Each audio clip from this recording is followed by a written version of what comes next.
everyone, and here we begin with my book read again. So, this is the book read from Eckhart Tolle's one of the bestseller books called A New Earth. And this book was written in 2005. I connected with this book after a very long time, and while I'm reading it for all of you, I am myself enjoying this book very much. In 2005, it sold about 6 million copies. It became worldwide bestseller. The topic is very in depth, and most people possibly can find it very philosophical, or might find it's hard to understand probably. But if you like to connect, or if you have questions with life, I think this book has some beautiful knowledge and wisdom to share with. So we're going to begin from where we stopped, and I think I kind of you know fixed my light, and then the light is better. Everything looks nice. You can actually see yourself better, and whether it's an outside light or it's an inside light. So yeah, let's begin. So you then no longer derive your identity, your sense of who you are, form the incessant stream of thinking that in the old consciousness you take to be yourself.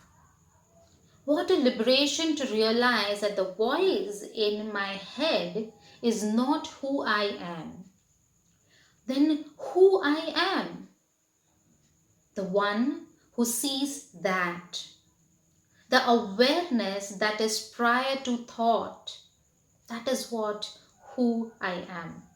The space in which the thought or the emotion or sense perception happens, that is what I am. Ego is no more than this identification with form, which primarily means thought forms. If evil has any reality, and it has a relative, not an absolute reality, this is also its definition. So somewhere Eckhart Tolle is telling that it's the thought forms that is kind of the opposite of consciousness, that is the opposite of consciousness, that is the evil. It's not a physical form, in many of my children's theater, to explain a certain concept, I've used evil as a form, so that people can understand it more easily. But then now I realize that even at that time I knew that it is the thought form that in a voice that takes you away from your awareness, takes you away from this conscious being that you are, that bigger version of you that is bigger than the thought. Complete identification with form, physical form, thought form, emotional forms. That is the definition of evil. This result is a total unawareness of my connectedness with the whole, my intrinsic oneness with every other, as well as with the source. This forgetfulness is original sin, suffering, and delusion. When this delusion of utter separateness underlies and governs whatever I think, say, and do, what kind of world would I create? To find the answer to this, observe how humans relate to each other. Read a book in history, or watch the news or television tonight. If the structure of the human mind remains unchanged, we will always end up recreating fundamentally the same world, the same evil, and the same dysfunction. If anybody has ever interacted me personally through workshop or through personal session, I think these are the people, if you're watching this or ever going to watch this, you'll be able to relate this. Because this is exactly how we work upon healing. We try and change the mindset so that we can stop recreating that similar dysfunctionality of our being, and that is why life situations change around us. Wow, it's so beautiful. Sometimes you just have the right book in hand that we require if only follow what you know. And we begin the chapter, A New Heaven and a New Earth. The inspiration of the title of this book came from a prophecy that seems more applicable now than at any other time in human history. It occurs in both the Old and the New Testaments and speaks of the collapse of the existing world order and arising of a new heaven, a new earth. We need to understand here that heaven is not a location but refers to the inner realm of consciousness. This is the esoteric meaning of the world.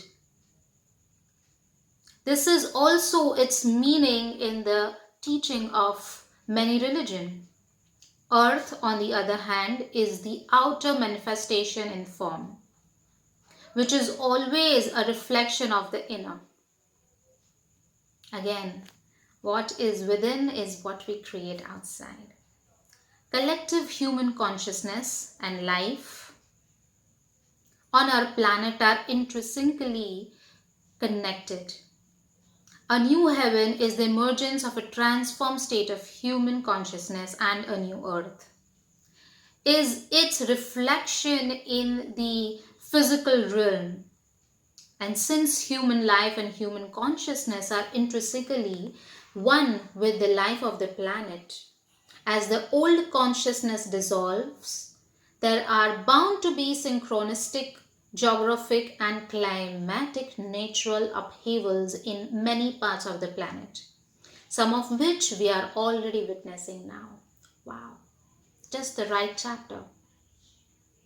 And this was written in 2005. I wonder how he knew this. This also kind of reminds me of this beautiful film I think we all loved and watched a few years back. It was called Avatar. And I wanted to name the writer and the director of the film. It was a well-known name, Oscar winner, in the comment section. Let's make it more interactive. So he wrote this beautiful world, some light years away from the planet. We have already destroyed the planet. The planet is, people are wearing masks in that film. In that time, they've shown people are wearing masks in the film. They're not able to go without the mask on the streets, just like we are right now. And there is this group of scientists and army has reached out to this other beautiful planet, and this beautiful humanoid tribe that is living in sync with the beat of their planet. And they understand the voice of the planet. They understand the the communication with the animals on the planet, and they live in harmony with everything that is supporting them, and they are supporting everything that is around them. And then again, we humans, we try to take all our technology and computer and research material to understand how this planet exists, and then ultimately we even try to destroy that planet. And luckily, thanks to the writer, it was saved, because that planet worked collectively to bring that shift, and worked against, or worked in harmony with each other and against that thing that was trying to destroy it.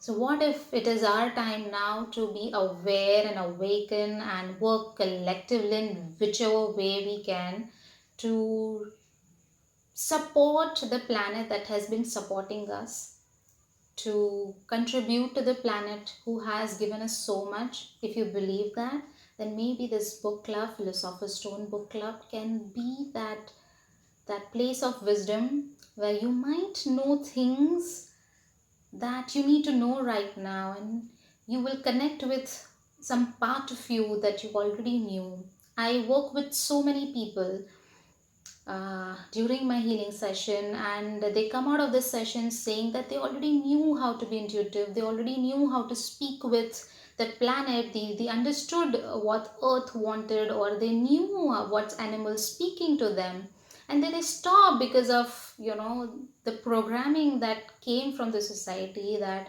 it's you don't hear the inner voice, you don't hear to what the energy of the planet is telling you. You do and hear things that is in the physical form, the sound. You hear what ego is telling, not what heart is telling, not what your awareness and consciousness is telling. I think that is something that requires to change. I would like to change that, and if any one of you is in the wishes to go in the train with me, then I welcome you to this Philosopher's Book Club, and let's explore this world of the science of energy and metaphysics, and how things function in the universe, and what is it that we can be and do to run ourselves in sync with the beat of the planet. So, see you tomorrow with a new chapter, and the name of the chapter is The Lost Ring. And bye bye, and do not forget to leave the comment on the writer and director of Avatar. Bye bye, take care, see you tomorrow.